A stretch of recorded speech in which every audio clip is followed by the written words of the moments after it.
নমস্কার বন্ধুরা, simple cook with পলির পরিবারে সবাইকে স্বাগত জানিয়ে আমি আবার একটা দারুণ স্বাদের স্ন্যাক নিয়ে হাজির হয়েছি। আশা করি তোমাদের ভালো লাগবে। অনুরোধ করবো অবশ্যই কিন্তু সঙ্গে থাকো।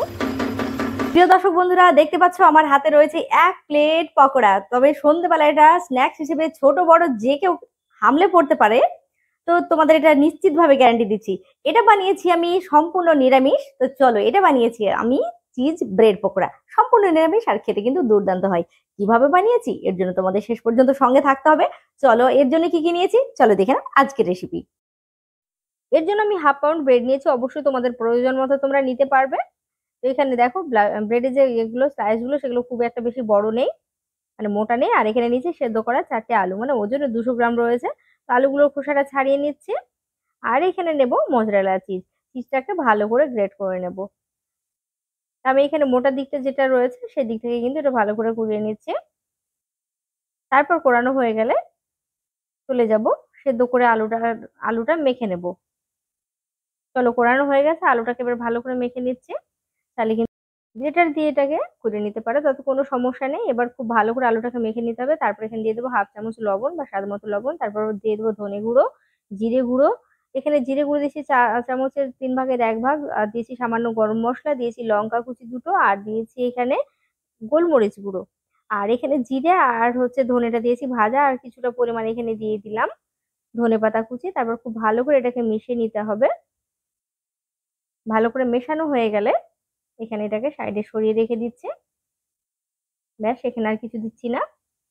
তাহলে এখানে তোমরা লঙ্কা গুঁড়ো ব্যবহার করতে পারো, কিন্তু ঝালটা অবশ্যই তোমাদের পছন্দ মতো দেবে। তো এখানে প্রথমে আমার প্রয়োজন মতো আমি এখানে নিয়ে নিচ্ছি। তাহলে ব্রেড গুলো সাজিয়ে নেব। আমি প্রথমে 4টে নিয়েছি। তারপর খুব ভালো করে এখানে যে পুরটা রয়েছে সেটাকে দিয়ে দিতে হবে। পুরটা ভেতরে যতটা বেশি দেওয়া হবে খেতে কিন্তু অনেক বেশি ভালো লাগবে। এখানে 5টা থালায় ধরলো, তার জন্য আমি 5টা নিয়ে নিয়েছি। তো যাই হোক, আমি এবার যে চিজটা গ্রেট করে রেখেছিলাম সেই চিজটা কিন্তু ওপর থেকে ছড়িয়ে দিচ্ছি। এবার চিজের পরিমাণটাও কিন্তু অবশ্যই তোমাকে খেয়াল করে রাখতে হবে, যতটা বেশি দেবে ততটাই কিন্তু খেতে বেশি ভালো লাগবে। এখানে খুব ভালো করে আমি চিজটা যতটা ধরছে আমি দিয়ে দিচ্ছি। তারপরে ওপর থেকে আরেকটা করে ব্রেড নিয়ে এভাবে একটু হাত দিয়ে প্রেস করে দেবো। সবটাতেই একইভাবে ব্রেড গুলো দিয়ে দিচ্ছে। এবার যেটা করতে হবে, এটাকে সাইডে সরিয়ে রেখে দেবো। এখানে হয়ে গেছে দেখো। তারপর এখানে একটা বেসনের জন্য মানে একটা ব্যাটার তৈরি করে নেবো। তাই জন্য এখানে আমি 100 গ্রাম বেসন নিয়েছি। তো এখানে দিয়ে দেবো আমি লবণটা খুব সাবধানে হিসেব করে দিতে হবে, তাই চা চামচের 4 ভাগের 1 ভাগ এখানে লবণটা দিলাম। আর দিয়েছি সামান্য দেখো 1 ইঞ্চি খাবার সোডা। দিয়েছি সামান্য লঙ্কার গুঁড়ো, একটু একটু স্পাইসি হবে আর খেতে ভালো লাগবে। তো খুব ভালো করে এটা মিশিয়ে নেব। তারপর এখানে যদি চাও তাহলে তোমরা এখানে হলুদ ব্যবহার করতে পারো। আমি এখানে হলুদ ব্যবহার করিনি। তারপর অল্প অল্প করে জল দিয়ে এটাকে পাতলা একটা ব্যাটার তৈরি করে দেবে। দেখে নিশ্চয়ই বুঝতে পারছো ঠিক কিরকম ভাবে করে নিয়েছি। চলো, হয়ে গেছে।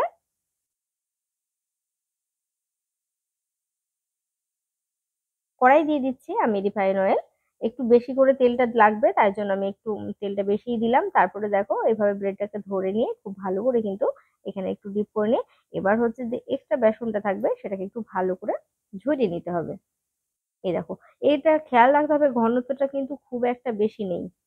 তোমাদের দেখেছি সেই হিসেব করেই করবে। যদি জল ব্যবহার করো 100 ml 100 গ্রাম বেসনের মধ্যে, তাহলে কিন্তু 100 গ্রাম মতো 100 ml মতো জল দিলে কিন্তু হয়ে যাবে ঠিকঠাক ভাবে। তারপর দেখো খুব ভালো করে এটাকে ব্রাউন করে ভেজে নিতে হবে। ব্রাউন করে ভাজা হয়ে গেলে আমি এটাকে তুলে রেখে দিচ্ছি। তাহলে কিন্তু তোমরা আরো একটু বেশি ব্রাউন করতেই পারো, তাতে কোনো সমস্যা নেই। এবার খেয়াল রাখতে হবে ভাজাটা যেন আঁচটা মিডিয়াম রেখেই হয়। তো দেখতে পাচ্ছ কিরকম হয়েছে। তো আমি একইভাবে কিন্তু বাকিগুলো ভেজে নেব। খুন্তি দিয়ে একটু করে যদি তেলটা উপর থেকে ছড়িয়ে দাও, মানে খুন্তি বা ঝান্না যাই বলো না কেন, দেখবে উপরটা খুব ভালোভাবে সুন্দরভাবে ফুলে উঠবে। তো একইভাবেই কিন্তু আমি উল্টে পাল্টে বাকিগুলো ভেজে নিচ্ছি। দেখো, এটা একটু কালারটা একটু বেশি ভেজেছি, মানে গোল্ডেন ব্রাউনটা একটু বেশি করে নিয়েছি। একইভাবে ভেজে নিলাম বাকিগুলো। দর্শক বন্ধুরা, দেখো আমি রেডি করে নিলাম চিজ ব্রেড পকোড়া। এটা সম্পূর্ণ নিরামিষ, তো তোমাদের অনুরোধ করবো অবশ্যই অবশ্যই বানাবে। আর দেখতে পাচ্ছ কতটা লবণ নিয়েছে, চলো তোমাদের দেখিয়ে দিই ভেতরের অবস্থাটা ঠিক কি রকম রয়েছে। তো চলো কেটে নিয়ে আমি তোমাদের দেখাচ্ছি এটা ঠিক কি রকম হয়েছে। দেখো কতটা ক্রিস্পি হয়েছে। তো তোমাদের এবার কেটে দেখাচ্ছি ভেতরটা ঠিক কি রকম হয়েছে। তো চিজটা বেশ ভালোভাবে সুন্দরভাবে গলে গেছে। তো প্রিয় দর্শকরা, তোমরা দেখলে যে আমি কিভাবে বানালাম। তো চলো আজকের মতো এখানে বিদায় নিচ্ছি। যারা নতুন বন্ধু রয়েছে তাদেরকে অনুরোধ করবো তোমরা প্লিজ চ্যানেলটি আমার সাবস্ক্রাইব করে নেবে, পাশে থাকা বেল আইকনটি প্রেস করতে যেন ভুলো না। আমি নতুন ভিডিও দিলে খুব সহজেই তোমাদের কাছে পৌঁছে যাবে। আমি পলি আজকের মতো বিদায় নিচ্ছি। সবাই ভালো থাকবে, সুস্থ থাকবে, দেখাবো অন্য একটা রেসিপিতে। নমস্কার।